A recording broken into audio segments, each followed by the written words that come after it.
નમસ્તે વિદ્યાર્થી મિત્રો, રાજકુમાર એજ્યુકેશન એકેડમી ફરીવાર આપનું સ્વાગત કરે છે. વિષય છે વિજ્ઞાન ધોરણ 9 અને પ્રકરણ 1 આપણી આસપાસમાં દ્રવ્ય. આની પહેલા આપણે એના વિશે થોડું ઘણું સમજી ગયા. દ્રવ્ય શું છે, દ્રવ્યની એકચ્યુઅલી લાક્ષણિકતા છે, એ વસ્તુ શું છે અને આપણી આસપાસમાં ભૌતિક સ્વરૂપે કઈ રીતે દ્રવ્ય રહેલું છે, થોડી એની વિશેની ચર્ચા આપણે છે આજે વધારે કરી લઈએ. આપણી આસપાસમાં દ્રવ્ય એટલે શું? તો કે આપણી આસપાસમાં આવેલી કોઈ પણ વસ્તુ જે ઘન, પ્રવાહી, વાયુ અવસ્થા કોઈ પણ વસ્તુ આપણે ખાઈએ છીએ, ખોરાક, ઝાડ, પાન, ફૂલ, વાદળ, હવા, પાણી, બધી જ વસ્તુ એક નાનામાં નાના કણ દ્વારા એટલે કે એનું નામ આપવામાં આવ્યું છે દ્રવ્ય, એના દ્વારા બનેલી હોય છે, જેના વિશેની આપણે પહેલા અગાઉ પણ ચર્ચા કરી ગયા છે. સાથે સાથે આપણે એ પણ જોયું કે એના બે પ્રકારે જુદા જુદા પ્રકાર પાડવામાં આવે છે બે વિભાગમાં. જેમાં પહેલું હતું એ ભૌતિક સ્વરૂપે. આપણે આ પ્રકારની અંદર ભૌતિક સ્વરૂપની અંદર એની કઈ લાક્ષણિકતા છે એનો અભ્યાસ કરવાનો છે. કઈ રીતે એ આપણે જોયું હતું. ઘન, પ્રવાહી અને વાયુ અવસ્થા આ રીતે ભૌતિક પ્રમાણેના ફેરફાર કરવામાં આવ્યા છે અને એ પ્રમાણે એની સાથે સાથે આપણે જોયું હતું કે દ્રવ્યની વચ્ચે ખાસ તો અવકાશ રહેલો છે. આપણે કઈ રીતે જેના માટેનો પ્રયોગ પણ આપણે જોયો હતો કે 100 ml પાણીમાં જો આપણે 50 ગ્રામ ખાંડ નાખીશું તેના સ્તરમાં કોઈ પણ વધારો થતો નથી, પરંતુ ખાંડ એની અંદર ઓગળી જાય છે. એનો મતલબ થશે કે પાણીમાં વચ્ચે ક્યાંક ને ક્યાંક જગ્યા હોવી જોઈએ જે આપણે જોઈ શકતા નથી, પરંતુ જગ્યા રહેલી છે, જેના વિશે અભ્યાસ કરીએ. આજે આપણે દ્રવ્યના કણોની અલગ અલગ લાક્ષણિકતા શું છે એના વિશેની અભ્યાસ અને ચર્ચા સાથે કરીશું. તો આવો જોઈએ.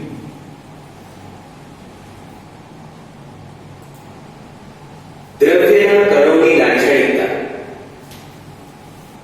દ્રવ્યના કણો વચ્ચે ખાલી સ્થાનો અવકાશ રહેલા હોય છે.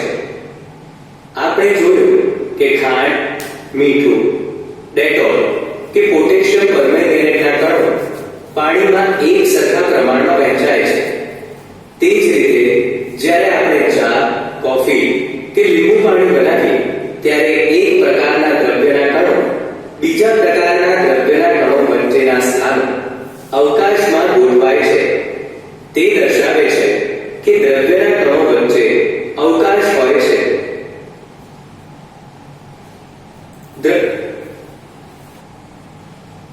દ્રવ્યના કણો વચ્ચે અવકાશ હોય છે. આપણે પહેલાના પ્રયોગમાં પણ એ વસ્તુ જોઈ લીધી હતી. ફરી પછી સમજવા માટે કે આપણે ખાંડ નાખીએ છીએ, ડેટોલ હતું, પોટેશિયમ પરમેંગેનેટ હતું, જે આપણે પાણીમાં નાખતા એના સ્તરમાં વધારો થતો નથી, પરંતુ જો પોટેશિયમ પરમેંગેનેટ નાખવામાં આવે તો આખું રંગ આપણું જે પાણી છે એ જાંબુડિયા કલરનું થઈ જશે અને બધામાં જ થશે.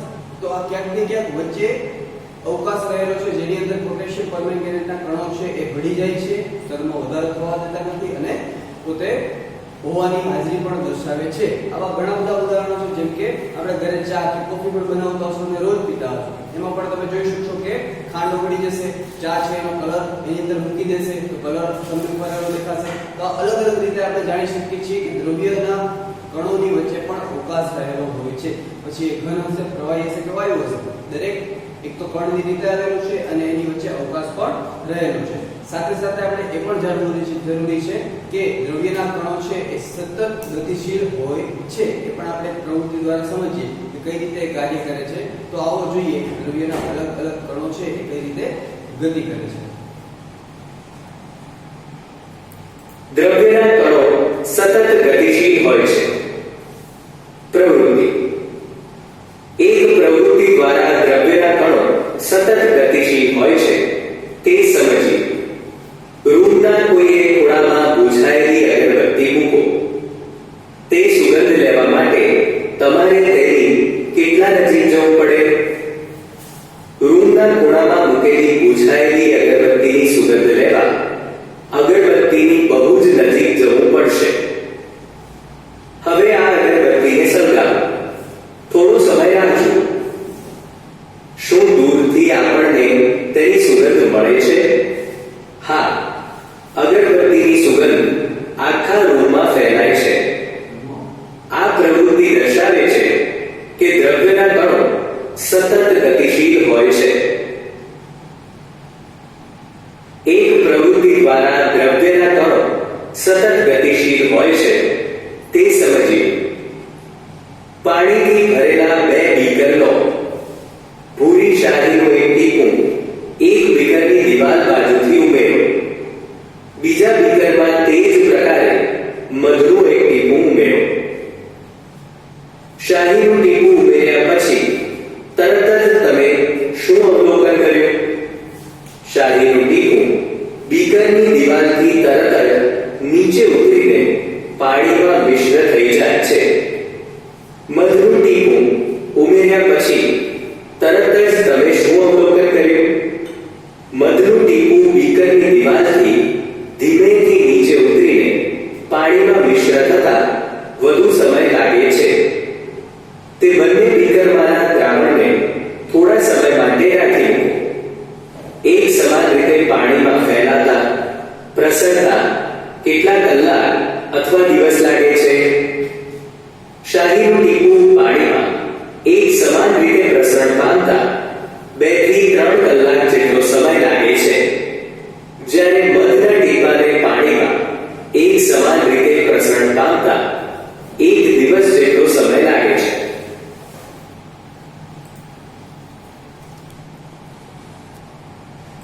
દ્રવ્યના કણો ગતિશીલ હોવાથી ગતિજ ઊર્જા ધરાવે છે. તાપમાનમાં વધારો કરતા દ્રવ્યના કણોની ગતિજ ઊર્જા વધતા વધુ ઝડપથી ગતિ કરે છે તે સમજીએ. ગરમ પાણી ભરેલા એક બીકરમાં તથા ઠંડા પાણી ભરેલા બીજા બીકરમાં કોપર સલ્ફેટ CuSO4 ઉમેરી તેને એક બાજુ રાખી મૂકો. દ્રાવણને હલાવશો નહીં. સ્ફટિકને તળિયે બેસવા દો. પાત્રમાં ઘન સ્ફટિક કણની બરાબર ઉપરના ભાગમાં શું દેખાય છે? સ્ફટિક ઉપરનું ચોખ્ખું પાણી ધીરે ધીરે વાદળી રંગનું થતું હોય તેવું દેખાય છે. કારણ કે કોપર સલ્ફેટના કણોનું પાણીમાં પ્રસરણ થાય છે. પદાર્થના કણો ગતિશીલ હોવાથી એક પદાર્થનું બીજા પદાર્થમાં ભળવું કે મિશ્ર થવું તેને પ્રસરણ કહે છે. પાણીમાં વાદળી રંગનું પ્રસરણ થવા માટેનું કારણ કોપર સલ્ફેટના કણો અને પાણીના કણોની સતત ગતિશીલતા છે. દ્રવ્યના કણો સતત ગતિશીલ હોવાથી એકબીજામાં મિશ્ર થાય છે. આમ કણોનું એકબીજામાં ભળવું તે પ્રસરણ. કયા બીકરમાં કોપર સલ્ફેટના કણો ઝડપથી ભળે છે? ગરમ પાણી ભરેલા બીકરમાં કોપર સલ્ફેટના કણો ઝડપથી ભળે છે. ગરમ કરવાથી પાણીના કણો અને કોપર સલ્ફેટના કણો ગતિજ ઊર્જા મેળવીને ઝડપથી ગતિ કરે છે. ઝડપી ગતિ કરતા હોવાથી એકબીજા જલ્દી મળે છે.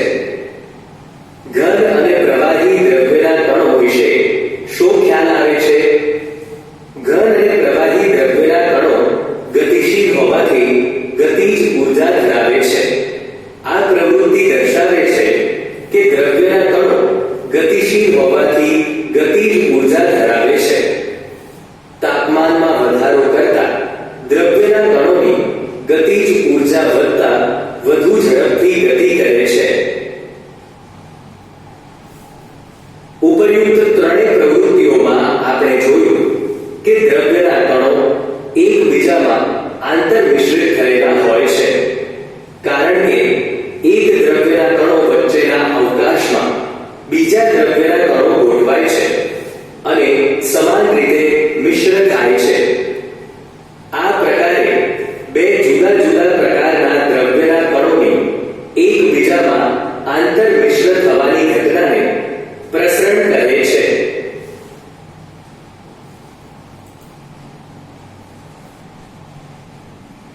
દ્રવ્યના કણો સતત ગતિશીલ હોય છે એ આપણે એક થોડી સમજણ છે એ મેળવી એને વિસ્તૃત રીતે સમજીએ. તો એના માટે આપણે પહેલા તો એના ભૌતિક જે અવસ્થા છે એ રીતે તમે જો ધ્યાનથી જોયેલું હોય તો એની અંદર વાયુ અવસ્થા કેવી રીતે પ્રસરણ પામે છે. વાયુમાં વાયુ, પ્રવાહીમાં પ્રવાહી અને પ્રવાહીમાં ઘન. એ ત્રણ વસ્તુ આપણે એની અંદર જોઈ જેને વિસ્તૃત રીતે સમજવાનો પ્રયત્ન કરીએ છીએ. પેલું જ આપણે કીધું કે અગરબત્તી છે અથવા અગરબત્તી બોક્સમાં પડેલી હશે. ક્યારેક પણ તમે અગરબત્તી લેવા ગયા હોય તો બોક્સમાં હશે. તમારે જો એની સુગંધ લેવી તો બોક્સને તમે આ રીતે નાક પાસે હલાવશો તો થોડી ઘણી સુગંધ આવશે. જો આપણે દૂર હશે તો એની સુગંધ આવશે નહીં. મતલબ કે એ ગતિ તો અત્યારે પણ કરી રહ્યા છે. થોડે દૂરથી પણ આપણે એની સુગંધ લઈ શકીએ છીએ. જેવી રીતે રૂમમાં એક અગરબત્તી રાખી મૂકી હોય તો આપણે એની પાસે જઈને સુગંધ લેવી પડે, પણ જો એને સળગાવી રાખી મૂકી તો બીજા રૂમમાં પણ એની સુગંધ છે એ તમને આવે છે. મતલબ કે એ દ્રવ્ય છે એના કણો ગતિ કરતા કરતા બીજા રૂમ સુધી ત્યાં પહોંચે છે. એવી જ રીતે આપણે બીજું જે એક્ઝામ્પલ જોયું કે પાણી ભરેલું એક બીકર હશે, બીકરની અંદર તમે દિવાલની બાજુથી શાહીનું એક ટીપું રેડશો અને બીજા એક બીકરની અંદર મધનું ટીપું રેડશો અને એને અવલોકન કરશો તો શું થશે? શાહીનું ટીપું અંદર જતા ધીમે ધીમે પ્રસરણ છે શરૂ કરી દે છે, જ્યારે મધનું ટીપું છે એ સીધે સીધું નીચે સુધી જશે. તો એનો મતલબ એ નથી કે મધ છે એમાં ભળવાનું નથી, એને લાગતો સમય છે એ વધારે હોય છે. હવે આ વસ્તુ સમજવા માટે આપણે એને રાખી મૂકવું પડશે. તો એ ખરેખર રાખી મૂકતા આપણને ખબર પડશે કેટલા કલાક અથવા તો કેટલા દિવસો લાગી શકે છે. તો ફરી પાછું સમજવાનો પ્રયત્ન કરીએ કે જો એમને રહેવા દેશું આપણે તો તમે જોઈ શકશો કે 2 થી 3 કલાકની અંદર શાહીનું ટીપું છે પ્રાણીમાં પૂરી રીતે પ્રસરણ પામી ગયું છે, એટલે કે દરેક જગ્યાએ તમને એનું પ્રસરણ છે એ જોઈ શકાશે. શરૂઆતના તબક્કામાં જ્યારે પ્રસરણ શરૂ થાય છે ત્યારે ઉપરનો ભાગ તમને એવો દેખાશે, બીજા ભાગમાં પહોંચેલું નહીં હોય. એ જ રીતે મધ છે એને પણ રાખી મૂકશું, પણ એને મિનિમમ 1 દિવસ માટે રાખવું પડશે. જો 1 દિવસ રાખશું તો મધ છે એ પણ પાણીમાં સંપૂર્ણપણે ભળી ગયેલું જોવા મળશે. તો આ જ રીતે એક દ્રવ્ય ને બીજા દ્રવ્યમાં સાથે ભળવાની એકબીજાનો અવકાશ છે એ અવકાશમાં ગોઠવાવાની ક્રિયાને પ્રસરણ કહેવામાં આવે છે. તો આ થઈ પ્રવાહી સાથે પ્રવાહીની વાત. ફરી પાછી વાત કરીએ તો ઘન આપણે જે વસ્તુ છે વસ્તુ ઉમેરવાની ટ્રાય કરશું અને સાથે સાથેના તાપમાનમાં પણ આપણે વધારો કરશું તો આપણને વધારે ખ્યાલ આવશે કે કઈ રીતે પ્રસરણ તો પામે જ છે. આપણે જોઈ લઈએ, જેમ કે એક પાણી ઠંડુ પાણી ભરેલું બીકર હશે એની અંદર આપણે પોટેશિયમ પરમેંગનેટ નાખી દઈશું તો થોડી વારમાં તમે જોઈ શકશો કે એ પ્રસરણ પામી અને પૂરેપૂરા પાણીમાં ભળી જાય છે. પરંતુ હવે આપણે 2 બીકર લઈએ છીએ, એક બીકરમાં ગરમ પાણી લઈએ અને એક બીકરમાં ઠંડુ પાણી લઈએ અને પોટેશિયમ પરમેંગનેટની સરખી માત્રા બંનેમાં નાખવામાં આવે છે. તો કયા બીકરમાં પ્રસરણ છે વધુ થશે? હા, જવાબ સાચો છે. હવે ગરમ પાણી ભરેલું જે છે એની અંદર પ્રસરણ છે ઝડપથી વધારે થાય છે. કેમ? કારણ કે આપણે શરૂઆતમાં જોયું કે દ્રવ્યના કણો ગતિ કરે છે અને ગતિમાન કણોને ઊર્જા પ્રાપ્ત થાય, ઉષ્મા ઊર્જા આપણે આપીએ એટલે એની ગતિમાં વધારો થાય છે. ઉષ્માનું એ રૂપાંતર કરી અને ગતિમાં છે એ વધારો કરે છે. અને સામાન્ય ઉદાહરણ આપણે જોવા જઈએ તો સિમ્પલ છે. ઠંડુ ફ્રીજમાંથી કાઢેલું પાણી હશે એ લઈ એની અંદર આપણે ખાંડ 1 ચમચી ઉમેરશું, પછી એને હલાવવાની ટ્રાય કરશું. કેટલી વાર ઓગળશે? વાર લાગશે. પરંતુ ચા માટે આપણે પાણી ગરમ મૂકીએ છીએ અને ખાંડ નાખીએ છીએ, કેટલી વારમાં ઓગળી જશે? એને હલાવવાની જરૂર પણ રહેતી નથી. તો રોજિંદા જીવનમાં પણ આવા ઘણા બધા વસ્તુઓ છે જે આપણને ખ્યાલ આવે છે અને એ રીતે કાર્ય કરે છે. તો આ આપણે જોયું એ હતું ગતિ ઊર્જા છે એ પ્રાપ્ત કરે છે અને ગતિમાં વધારો કરી સતત ગતિશીલ પણ રહે છે. તાપમાન વધતા જ અને ગતિમાં છે એ વધારો પણ થાય છે. હવે પછીનો પોઈન્ટ છે એ આપણે જોવાનું છે દ્રવ્યના કણો એકબીજાને આકર્ષે છે. તો આવો જોઈએ. દ્રવ્યના કણો એકબીજાને આકર્ષે છે. એક પ્રવૃત્તિ દ્વારા દ્રવ્યના કણો એકબીજાને આકર્ષે છે તે સમજીએ. આ રમતને કોઈ મેદાનમાં રમો. 4 જૂથ બનાવી માનવ સાંકળ રચો. પ્રથમ જૂથ બિહુ નૃત્યકારની માફક એકબીજાને પાછળની બાજુએથી હાથથી પકડી લેશે. બીજું જૂથ એકબીજાના હાથ પકડીને માનવ સાંકળ રચશે. ત્રીજું જૂથ એકબીજા સાથે માત્ર આંગળીના ટેરવાના સ્પર્શથી માનવ સાંકળ રચશે. ચોથું જૂથ આ ત્રણેય જૂથમાં રચાયેલી સાંકળોને તોડીને શક્ય તેટલા નાના જૂથ બનાવવાનો પ્રયત્ન કરશે. કયું જૂથ સરળતાથી તૂટ્યું હશે? ત્રીજું જૂથ સરળતાથી તોડી શકાય છે. શા માટે? કારણ કે ત્રીજા જૂથના સભ્યો એકબીજા સાથે માત્ર આંગળીના ટેરવાના સ્પર્શથી માનવ સાંકળ રચે છે, માટે પ્રબળતાથી જોડાયેલા નથી. જો આપણે દરેક વિદ્યાર્થીને દ્રવ્યના કણ તરીકે ગણીએ તો કયા જૂથમાં દ્રવ્યના કણો એકબીજાને મહત્તમ આકર્ષણથી જકડી રાખે છે? પ્રથમ જૂથ એકબીજાને મહત્તમ આકર્ષણથી જકડી રાખે છે. એક પ્રવૃત્તિ દ્વારા જુદા જુદા પદાર્થોમાં કણો એકબીજા સાથે પ્રબળ આકર્ષણથી જકડાયેલા છે તે સમજીએ. એક લોખંડની ખીલી, ચોકનો ટુકડો અને રબર બેન્ડ લો. કાપીને અથવા ખેંચીને અથવા તેની પર સાધન વડે પ્રહાર કરીને તેને તોડવાનો વારાફરતી પ્રયાસ કરો. તમે શું અવલોકન કરો છો? લોખંડની ખીલી પર હથોડી વડે પ્રહાર કરવા છતાં તે તૂટતી નથી. રબર બેન્ડને ખેંચવાથી ખેંચાઈને લાગુ થાય છે અને છોડી મૂકતા ફરીથી પોતાની મૂળ અવસ્થામાં આવી જાય છે. જ્યારે ચોકના ટુકડાને હથોડી વડે પ્રહાર કરતા ઘણા બધા નાના ટુકડામાં વિભાજિત થાય છે. ઉપયુક્ત ત્રણેય પદાર્થો પૈકી શેમાં કણો એકબીજા સાથે પ્રબળ આકર્ષણથી જોડાયેલા હશે? જે દર્શાવે છે કે લોખંડની ખીલીમાં એકબીજા સાથે સૌથી વધુ પ્રબળતાથી આકર્ષણ પામેલા છે, જ્યારે ચોકના ટુકડામાં એકબીજા સાથે સૌથી ઓછી પ્રબળતાથી આકર્ષણ પામેલા છે. એક પ્રવૃત્તિ દ્વારા દ્રવ્યના કણો એકબીજાને આકર્ષે છે તે સમજીએ. પાણીનો નળ ખોલીને આંગળી વડે પાણીના પ્રવાહને અટકાવવાનો પ્રયત્ન કરો. શું પાણીનો પ્રવાહ આ રીતે અટકાવી શકાય છે? ના, તે ન અટકાવી શકાય. શા માટે પાણીનો પ્રવાહ અટકાવી શકાતો નથી? પાણીના કણો આકર્ષણ બળથી એકબીજાને જકડી રાખે છે. આથી પાણીના પ્રવાહને અટકાવી શકાતો નથી. ત્રણેય પ્રવૃત્તિઓ સૂચવે છે કે દ્રવ્યના કણો વચ્ચે એક બળ કાર્યરત હોય છે. આ બળ કણોને એકબીજા સાથે જકડી રાખે છે. દ્રવ્યના કણો વચ્ચેનું આ પ્રકારનું આકર્ષણ બળ દરેક દ્રવ્યમાં અલગ અલગ હોય છે.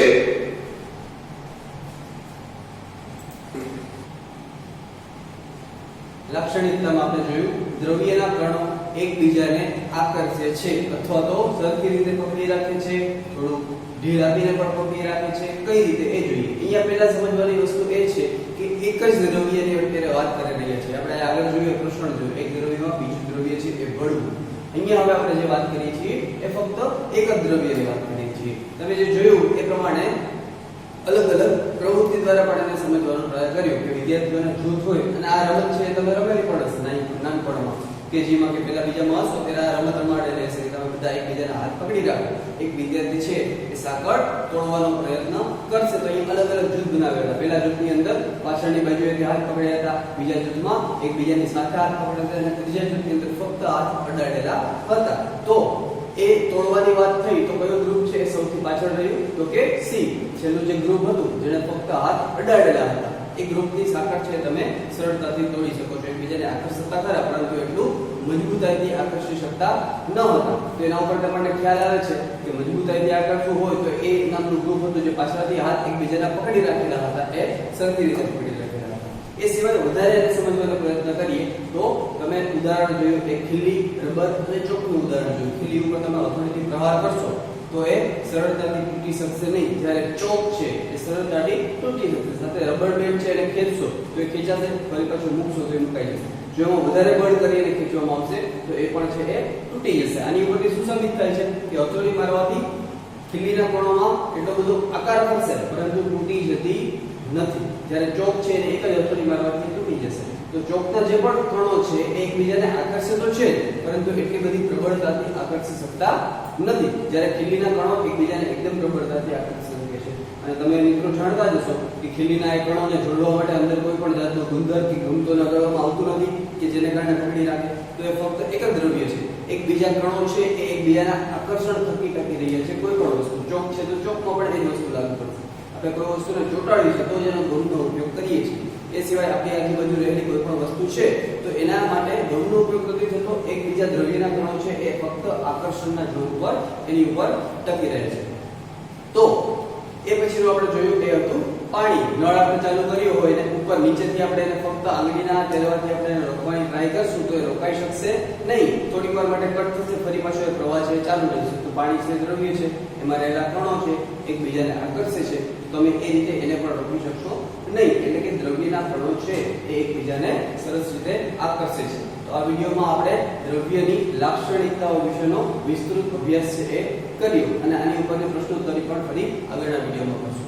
એ સાથે જ આપણે આગળના વિડીયોની અંદર જોશું કે દ્રવ્યની અવસ્થાઓ કઈ કઈ છે, દ્રવ્ય પોતાની અવસ્થાને બદલી શકે છે કે નહીં, અને બાષ્પીભવન, વિસ્તૃત રૂપે બાષ્પીભવન છે શું છે એ પણ આપણે જોવાનો પ્રયત્ન કરીશું. તો ફરી પાછળ આવતા વિડીયોની અંદર મળીશું. આવજો.